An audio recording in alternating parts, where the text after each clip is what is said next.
अयोध्या में राम मंदिर निर्माण के भूमि पूजन के लिए राम मंदिर आंदोलन में भूमिका निभाने वाली साध्वी ऋतंबरा ने आज वृंदावन के केशी घाट पर पूजन किया। वहां की ब्रज रज और यमुना जल को लेकर अयोध्या के लिए रवाना होंगी। पूरे विधि विधान के साथ यमुना पूजन कर ब्रज रज और पवित्र कुंडों का जल लेकर साध्वी ऋतंबरा अयोध्या जा रही हैं। साध्वी ऋतंबरा का कहना है कि सफर की पीड़ा और पैरों के छाले सब समूल नष्ट हो जाते हैं जब मंजिल मिलती है। उन्होंने कहा कि हमने बहुत कष्ट और पीड़ा झेली है, लेकिन हिंदू जाति ने मां प्रसव पीड़ा से भी ज्यादा पीड़ा झेलकर इस मंजिल तक पहुंची है। यह आंदोलन कोई बातों और नारों से नहीं बल्कि मां के कोख से जन्मे तरुण सेवकों को समर्पित किया गया था, तब हम इस मंजिल तक पहुंचे हैं। साध्वी ऋतंबरा का कहना है कि निहत्थेकार सेवकों पर गोली चलाई गई, सरयू का जल लाल हो गया था और उस तमाम कष्ट पीड़ा को झेलने के बाद आज हमें यह मंजिल मिली है। यह तब हासिल हुई है कि जब हिंदू जाति स्वयं अपनी दवा बन गई। उन्होंने कहा कि निस्वार्थ भाव से किया गया कार्य सफल होता है, किसी लगाव या स्वार्थ कार्य कभी सफल नहीं होता। मंदिर का भूमि पूजन का आयोजन किया गया है। वृंदावन का पवित्र जल और यहाँ का अमृत लेकर यहाँ के साधु संतों के साथ आशीर्वाद लेकर साध्वी ऋतंबरा अयोध्या मंदिर के लिए जा रही हैं। उन्होंने कहा कि हम मंदिर भव्य बनाएंगे। मेरे इस नारे के आह्वान पर हजारों नौजवान एकत्रित हुए थे।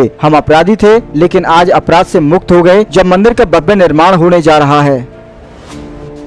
कार सेवा से लेकर आज मंदिर की स्थापना तक का सफर क्या कहेंगे, और एक बार आप फिर अयोध्या जा रहे हैं? ऐसा है कि सफर की पीड़ाएं, पैरों के छाले और आई हुई विपरीत परिस्थितियां, किए गए उत्पीड़न, वो सब भूल जाते हैं जब हम मंजिल पर पहुंचते हैं। आपने देखा कि कितनी प्रसव पीड़ा झेलती है माँ, और प्रसव की पीड़ा तो बहुत होती है, लेकिन जब गोद में बच्चा आ जाता है तो माता अपनी सारी प्रसव पीड़ाओं को भूल जाती है। हिंदू जाति ने भी बहुत पीड़ाएं झेली हैं, प्रसव पीड़ा से भी ज़्यादा भयंकर पीड़ाएं झेली हैं, लेकिन आज हम जिस मोड़ पर खड़े हैं, हमें लगता है कि हमारी हिंदू देवियां, जिन्होंने अपनी कोख के बच्चे, तरुण बच्चे राम जन्मभूमि को समर्पित किए, ये आंदोलन बातों से नहीं हुआ, ये आंदोलन नारों से नहीं हुआ, ये आंदोलन हिंदू जाति ने अपने तरुण बच्चे समर्पित किए, तब ये शिखर पर पहुंचा है। दो बच्चे माओ ने दिए हैं, और सरयू का जल रक्त से लाल किया गया था।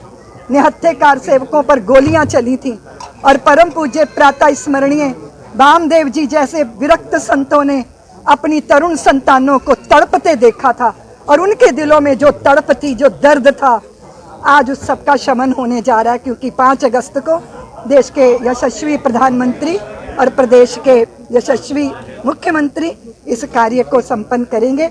अतीव आनंद है, अनिर्वचनीय सुख है। दीदी, पहले आप अयोध्या गई होंगी और 5 को अयोध्या, ये हम इधर से ले रहे हैं, अगर हम इधर ले लेंगे तो जमुना जी आ जाएंगे पीछे। अयोध्या जाती होंगी और अब 5 अगस्त को अयोध्या जाएंगी, दोनों में कितना अनुभव मिला? बहुत उस समय पीड़ा होती थी, लगता था कि हमारा स्वाभिमान कैसे खंड खंड किया जाता है।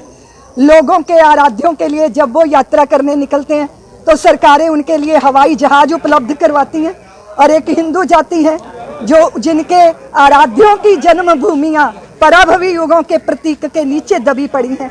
तो ये पीड़ा होती थी, अब पीड़ा का शमन हो गया, अब आनंद है।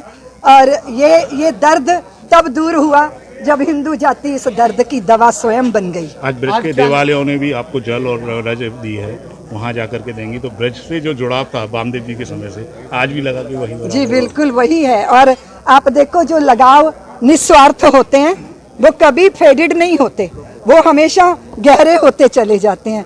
जिन भावों में, जिन संबंधों में कोई स्वार्थ होते हैं वो नष्ट प्राय हो जाते हैं।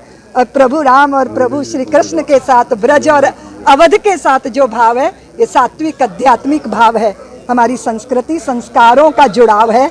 ये दिन दुगना रात चौगुना गहराता है, और इसका रंग ऐसा चढ़ जाता है कि सारे संसार के रंग फीके पड़ जाते हैं। दीदी, अयोध्या से क्या लेकर जा रहे हैं आप?